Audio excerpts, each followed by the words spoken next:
Mr. Greyson, Welch. Thank you, Brother John. Hey guys, thank you all for coming to Co2 tonight. My name is Greyson Welch, as Brother John just said, and I'm a freshman at Samford University in Birmingham, Alabama. I have to say, this is my first time being in Lake City, and you really don't understand a person until you see where they grew up. And so I knew Carter, but now like meeting you guys and getting to know Lake City and stuff, like now I know him and I know about Lake City, so it's awesome. I've loved all of it.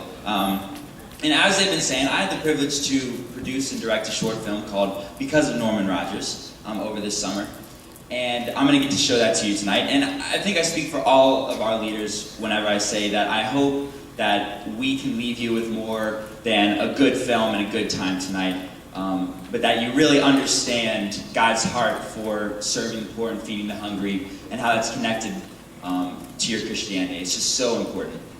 And so real quick, I'll just tell you a little background and a couple stories on how this film basically came about. First, why did I decide to do this film?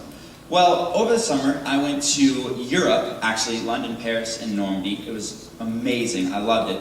And it was for a student leadership university conference. And we learned about these men. They're just incredible dudes. C.S. Lewis, J.R. Tolkien, Martin Luther, William Wilberforce, abolished slavery, saw the bill be passed to abolish slavery in the British Empire 3 days before he died. Just incredible stuff. And I really began to be unsatisfied with my life. I looked at these guys and I said, these guys have the same amount of time as all of us do. So what's keeping us back from doing incredible things like these men? And so that brought me to reading this book called Do Hard Things by Alex and Brett Harris. Have any of you guys read that book, Do Hard Things? Okay, it is an incredible book. I would advise all of you, go read that book. I promise you won't regret it. And it really, this book, after reading it, just solidified my desire from Europe to do more.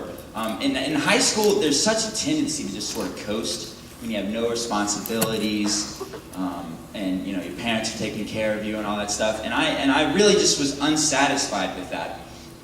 And so I had 2 months before I left for Samford. And so I had to ask myself, what do I want to do with my summer? And then shortly after that, I read this book called Generous Justice. And it's basically the topic of social justice in Christianity. Social justice is essentially, it's just feeding the poor, serving the needy, just ministry things, what we're going to go do on Saturday, handing out the bags and such. And so I knew that God had given me a passion for filmmaking, and I wanted to use it for something. And that's whenever I decided to make my film. And I can honestly say it's one of the best decisions that I've ever made in my life. Was to just simply say yes to something that God had been putting on my heart and calling me to do. And so real quick, before I show the film, I have one little story. I call it the infamous Day One story. And this is my first film that I had ever done. And Day One just went beautifully. The first day, we get to New Orleans. It's going to be a 14-hour shoot, long days of shooting. And I leave a piece of audio equipment back in my house. So I'm like, okay, so we have to reorganize this whole scene. We shoot it. We finally get the audio equipment up there. I'm like, okay, so we're moving on from that. And then we go to our lunch break, and we come back, and we see an ambulance at the New Orleans Missions headquarters, which is where we were filming around that area. And we're like, oh, that's not good. And so we go to pick up our actor, who was actually from the New Orleans Mission, and we find out that he was the one being taken off in the ambulance from heart cramps. So me and my assistant director and my brother, who was an incredible help, just like, one, we cared about this guy. He was a great friend of ours. So it's like, this guy just had a heart cramp. Like, I hope he's okay. And like, we're calling him stuff. And then also, his part is important. And so we had to decide, you know, we might not have him for the rest of the shoot, depending on his condition.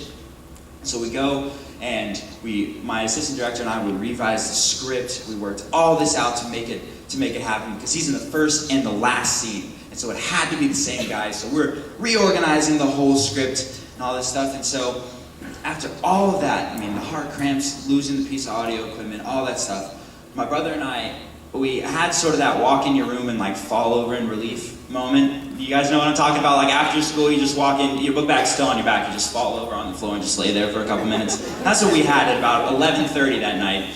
And I get in there, and I'm starting brainstorming about the next day of shooting and whatnot, and I said, okay, I need to figure out how much memory I have on my memory card so I know when to switch tomorrow.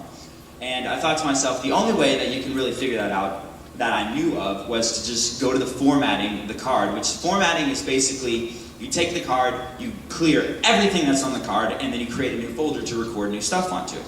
And I was like, I know if I go there, then I can see how much memory it is, and I'll just press go back, and I won't format it. So I'm going, and I get to that menu, and I see how much I have left, and there's a cancel, and there's an OK button. And not even thinking, I hit the OK button. And at that moment, I don't think I've ever felt worse in my life, honestly. 14 hours of hard work was like gone in about 3 seconds. So you can get an idea of sort of how the production of this film went. And I can honestly say that if God had not called me to do this film, I would have given up so many times. And He is the sole reason that honestly I was driven to do anything, and that this film is even being presented to you tonight. Because the number of things that were just completely out of my control that He orchestrated, it was just absolutely ridiculous. Like every single day, my mind was just blown by how many things that I could not do anything about. And if they did not happen, like the film would be seriously hurt that God put together and orchestrated. It's just incredible, guys. And I guess the main thing that I've learned from this film is that God is He's seriously so good. That's all I can say.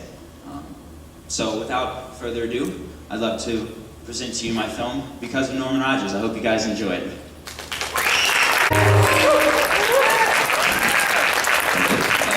Alright, so I hope you guys enjoyed it. I really don't like not being able to see you guys. I wish I could see your faces. Oh well. So I hope you all enjoyed it. I know I certainly enjoyed making it, despite its infamous day one and all of its struggles and stuff like that. And it's awesome because I know that no matter what the success of the film is, that God's got it. And I don't have to worry about where it goes or what I do with it, because I know that whatever God wants to happen is going to happen. And I was talking about the New Orleans mission. The actors that you saw, Norman Rogers, and then the various people that he met at the end are actually all a part of what's called the New Orleans mission. And I knew I wanted to help in ministry, but I really wanted to believe in the ministry that I was going to support. I didn't want to be halfway about it. I really wanted to be 100% in with whatever they were doing. And the New Orleans mission was that ministry for me. And a couple of reasons why I chose the New Orleans mission was just, one, the personal testament of the people that I interacted with that were there. David Lewis, who played Norman Rogers, he told me, he said, I've never found another place like the New Orleans mission in all my life. And I believe that's so true, because every time I walked up to a person, they have their headquarters in New Orleans, hence New Orleans mission, and all of the people that are actually a part of the program there stay in a certain headquarters, and that's where I went to find all of my actors and actresses. And every time I told them that I was doing a film about the New Orleans mission to support it, their eyes just lit up. They were so happy that somebody was doing something to support the New Orleans mission, because they just believed in it. And they were there, and they weren't putting on a facade for me. They weren't acting. They were just being completely genuine about how much they honestly just absolutely loved the New Orleans mission. And also, the testimony of this guy named David Botner. He is the man who heads up the New Orleans mission. He owned a ultra successful marketing business back in Louisiana, and he left all of that to come and be with the New Orleans mission and to turn it around and really to focus it back into Christ. And then lastly, I chose New Orleans and the New Orleans mission in particular just because of the urgent need in the community there. The number of homeless women in New Orleans has actually risen by 50% in the last 5 years, which is incredible. That is a lot of homeless women. And that's what this film was actually going towards. It was originally to provide extra beds for the women to get them off the streets. It's a terrible environment. The things that go down, they're just completely vulnerable on the streets and just susceptible to a bunch of things And these beds, even if it was 10 of them, that's saving 10 women off the streets. And just by the grace of God, this film had already raised enough money to do that, and now we're working on actually a new facility for these women. And we're talking 40 women that we could have off the streets in New Orleans, turning their lives around for God. And it's just an incredible thing that's going on there. So that's what your donations and anything, and that's what this film was made for, was to save those women and show them the love of Christ in New Orleans. And in conclusion, honestly, the CO2, as much as I would like for it to be about me or this film or Brother John, how awesome he is, it's not, guys. It's about God. And it's about his heart for the homeless and the people who are hungry and the people that we have the ability to help.